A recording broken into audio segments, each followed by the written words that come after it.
YSR Congress party బలోపేతంపై full focus పెట్టారు అధినేత జగన్మోహన్ రెడ్డి. ఇప్పటికే రీజనల్ కోఆర్డినేటర్లను నియమించారు. తాజాగా పార్లమెంటరీ నియోజకవర్గ పరిశీలకులను సైతం ప్రకటించారు. దీంతో నేతలంతా బాధ్యతలు తీసుకుంటున్నారు.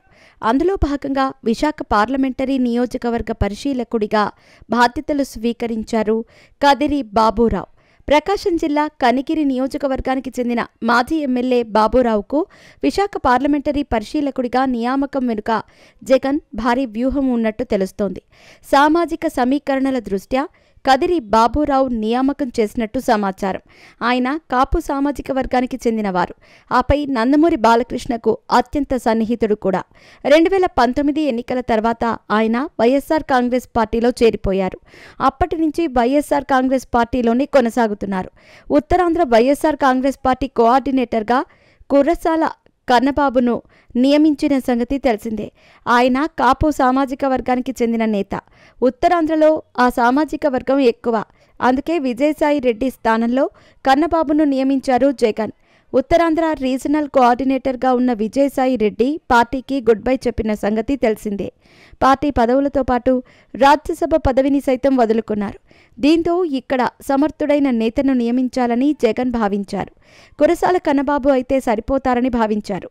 అయితే ఇప్పుడు కన్నబాబు ఉండగా కాపు సామాజిక వర్గానికి చెందిన కదిరి బాబూరావును పరిశీలకుడిగా నియమించటం విశేషం.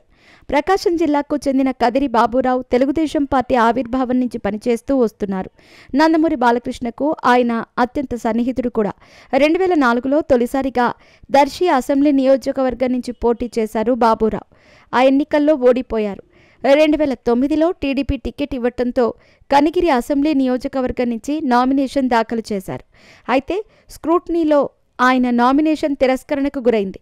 దీంతో 2014లో కనిగిరి నుంచి పోటీ చేసి ఎమ్మెల్యేగా గెలిచారు.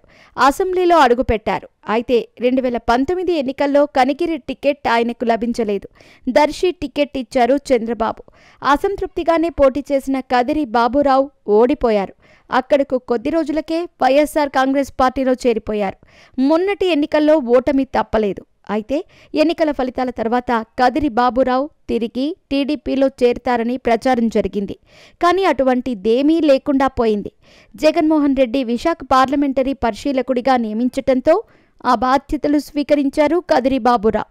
విశాఖలో వైఎస్ఆర్ కాంగ్రెస్ పార్టీ శ్రేణులతో భారీ సమావేశం నిర్వహించారు. విశాఖను వైఎస్ఆర్ కాంగ్రెస్ పార్టీ కంచుకోటగా మారుతామని పిలుపునిచ్చారు. ఇప్పటికే ఇక్కడ వైవి సుబ్బారెడ్డి, విజయసాయిరెడ్డి ప్రయత్నాలు వర్కౌట్ కాలేదు.